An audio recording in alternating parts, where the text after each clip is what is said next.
This show is sponsored by BetterHelp. Life comes with a lot of decisions, and sometimes it's hard to know which path is right. Therapy gives you a place to map out your options so you can trust your choices and get excited about the future. Visit betterhelp.com/super to give it a try. Did you know the circumstances for Harry's death are outlined in the very first book? Hey brother, let's talk Centaurs, because in Harry Potter, this is a very interesting race, because while they certainly have human level intelligence, they are not very concerned with human things or really with anything at all happening in the world, or, well, I don't know, maybe that's a little unfair. They're indeed very concerned about what is happening in the world and take extreme pride in knowing about it beforehand. But they also have no intention of doing anything with that information, which then sort of begs the question, like, what's even the point of knowing? They oddly remind me a lot of the character Uatu the Watcher in Marvel. Like, he's totally content with knowing everything that happens, but with no plans of getting involved, even when it's like really bad. Well, actually he does in Fantastic Four number 48, which is like a weirdly expensive comic, but that's kind of like Ferenzi anyway, so it still fits. And now I'm just picturing Uatu as a centaur, so that's where we are. Let's get back on track. The point is, the Centaurs absolutely know stuff. Like, for example, in Philosopher's Stone, Ferenzi asks Harry, "Do you know what is hidden in the school at this very moment, Mr. Potter?" And what he's alluding to there is the Philosopher's Stone, but like, how on earth would he know about it? The stone is usually kept with Nicholas Flamel, but then it had started being kept at Gringotts and then was secretly moved to Hogwarts. The students, or even just the general wizarding population, isn't supposed to know where it is. It took Harry, Ron, and Hermione nearly a year to get to the bottom of it, and Harry was physically present for its movement, and yet somehow a bunch of creatures in the forest know about it? And actually earlier I said, how on earth did I know? But the answer is, of course, not on Earth, but rather in the skies. Heck yeah, astronomy for the win! Because the answer to how they know about the stone is that they can tell the comings and goings of the world by reading the movements of the planets. Which kind of stands to reason. I mean, out here in the real world, astronomy, like mathematics or physics, is an exact science. It's not math I can do, but. And the wizarding world seems to be at least kind of similar. Like, it's not always 100%, or at least not interpreted with 100% accuracy, but undeniably, the answers are up there. But on that very note, the more you look into it, some of the stuff the Centaurs predict is crazy. So today, we're going to look into astronomy, centaurs, and one of the coolest things and most important things they predict in all of Harry Potter. Hey, brother! Okay, so you know what never really makes sense to me when reading these books? Astronomy class. Astronomy is a required subject for your first 5 years at Hogwarts, and at least in Harry's first year, it's taught at midnight on Wednesdays. Which, if you ask me, is hilarious when you consider that at one point, Harry is given detention for being caught out of bed at 1 a.m. in the astronomy tower. Seriously though, if you have to take the class for the first 5 years and you always teach it at midnight, then wouldn't each day of the week involve an entire year's worth of kids being up there? I mean, I guess you could like space it out from 10 to 11, 11 to 12, 12 to 1, like to create more class times, but you'd still have students out of bed every night, way past when everyone else is supposed to be in bed. I mean, I guess to be fair, Harry and Hermione bring Norbert up there on a Saturday, but to that end, why on earth is McGonagall out patrolling the school at midnight on a Saturday? Whatever, doesn't matter. The entire Norbert chapter is completely bonkers and really not the point. Isn't he beautiful? Oh, bless him, look, he knows his mummy. The point is that this required subject seems to bear no magical usefulness at all for its students. Like, based on all the homework they get, it's mostly just memorizing and labeling various constellations, planets, and moons. In fact, at one point, Harry is examining a product in Diagon Alley that could quite literally replace his entire need to ever attend this class ever again ever. He was sorely tempted too by the perfect moving model of the galaxy in a large glass ball, which would have meant he never had to take another astronomy lesson again. In fact, the only known magical use seen in any of the Harry Potter properties is in the app Hogwarts Mystery, where students use their wand on an orrery to predict when the next eclipse will be. Which, like, I guess is great and technically uses magic, but like, Muggles can figure that out pretty easily without magic, so... Speaking of Muggles though, astronomy and space in general seem to be one of the most shared interests amongst wizards and Muggles, or at least one of the only common fields of study. And oddly, while you might think the technology and telescopes of Muggles would give them the edge, wizards seem to have quite an advantage here. For one, they have access to orreries, a word I said earlier in the video, like it was a totally normal thing that everyone knows about. Thank you for saying that. Yeah. Because I was like, I don't know what this is. Yeah. Don't worry, I got you guys covered. I knew you didn't know, or maybe you did, in which case, bravo.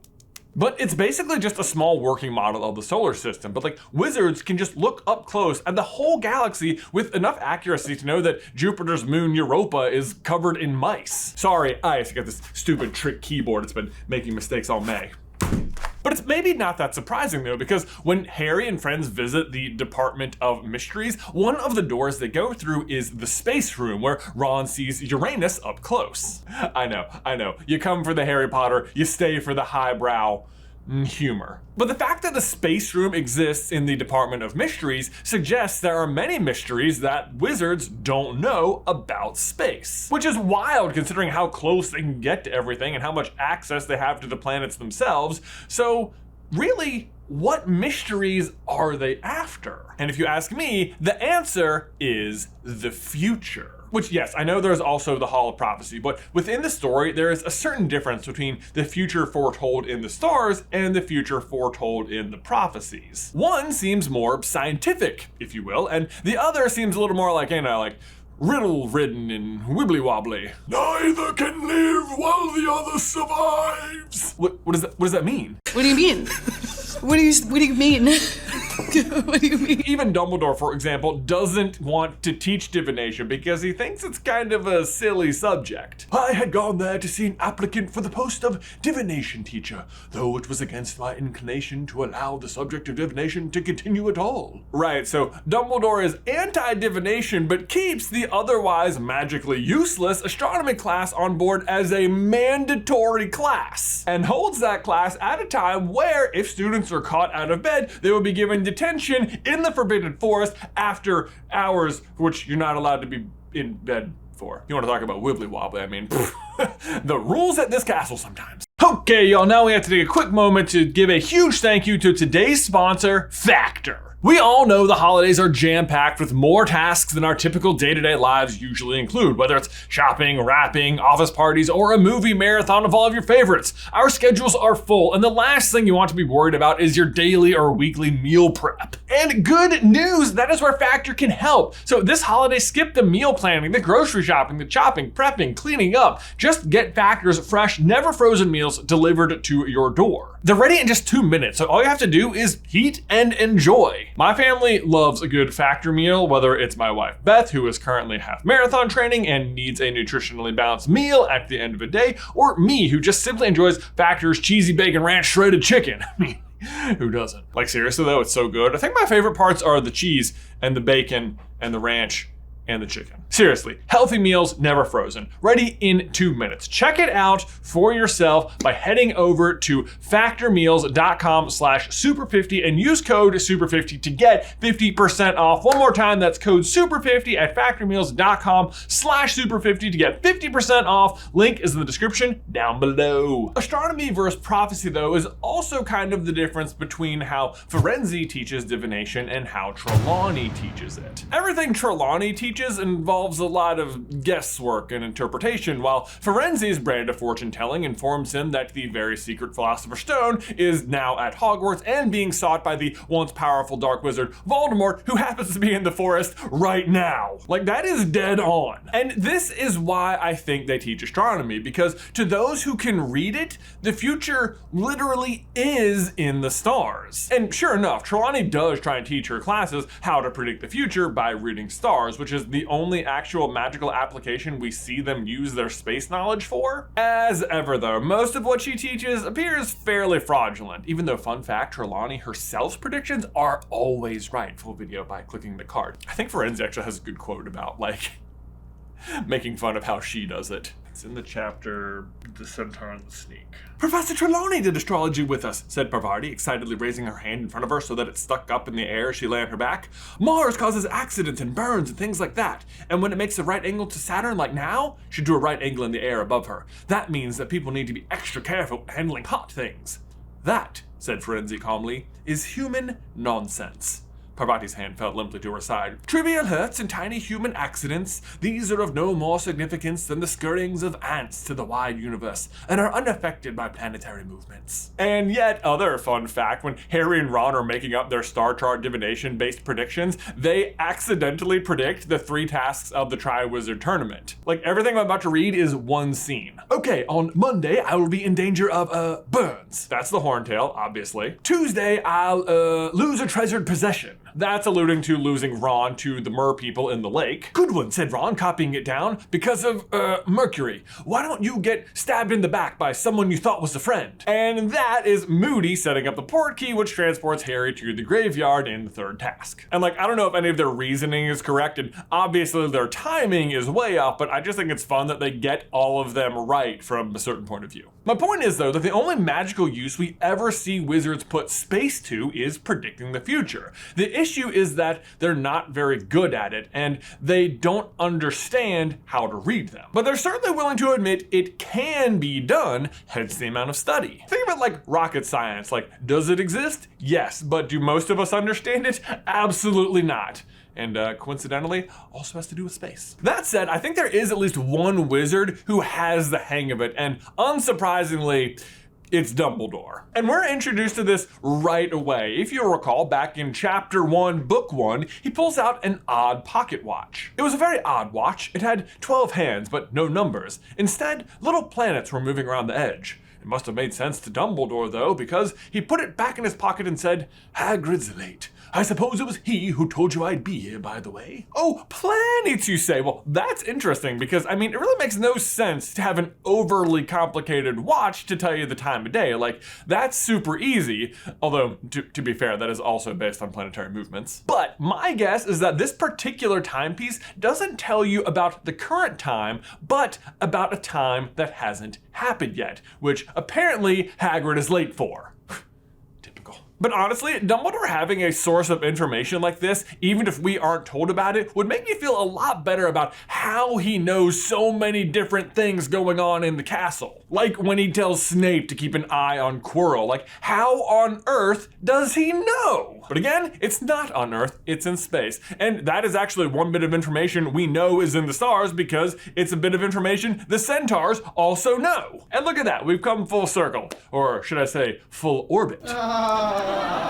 But before we press on, you might wonder why, if Dumbledore can just read the sky like this, why he doesn't know everything all the time. And my answer would be that while it might be informative, it's not as precise. And I think he would prefer more literally down-to-earth information. Because even Firenze admits the timing can be off. Mars, bringer of battle, shines brightly above us, suggesting that the fight must break out again soon.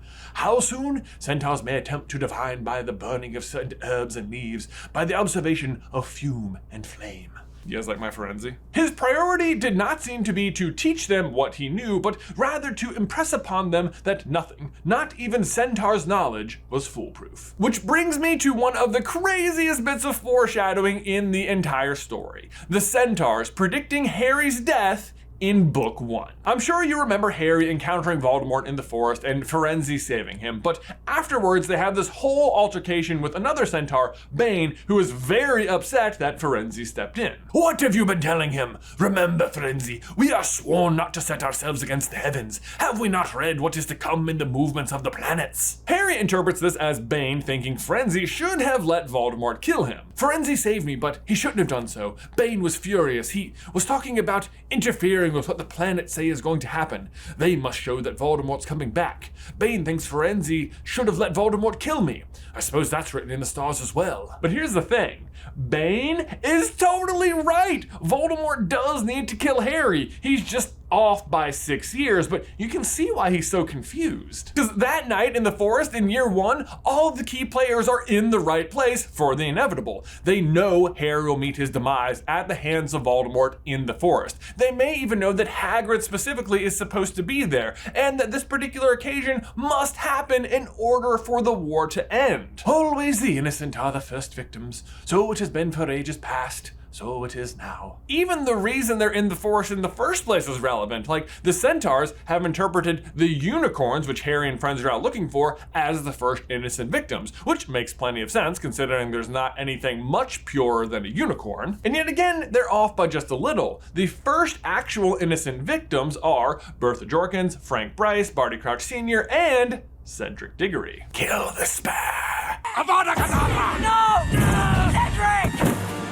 But fast forward to book 7, and what they predict finally plays out. Harry enters the forest and meets Voldemort, who does need to kill Harry for the war to end. And you can tell the Centaurs have been waiting for this, because to that point, they have not joined the battle. But when they watch Voldemort's army carry Harry past them, they know their prediction has come true, and the time to act has finally come. And so they do. Here's Hagrid immediately after Harry's death. Bane! Happy now, are you, that you didn't fight, you cowardly bunch of nags? Are you happy Harry Potter's dead? But then, as soon as Neville pulls the sword, the slash of the silver blade cannot be heard over the roar of the oncoming crowd, or the sounds of the clashing giants, or the stampeding centaurs, and yet it seemed to draw every eye. You see what I mean? The Centaurs aren't inactive because they don't care, they're just waiting for the right time, which they know is coming.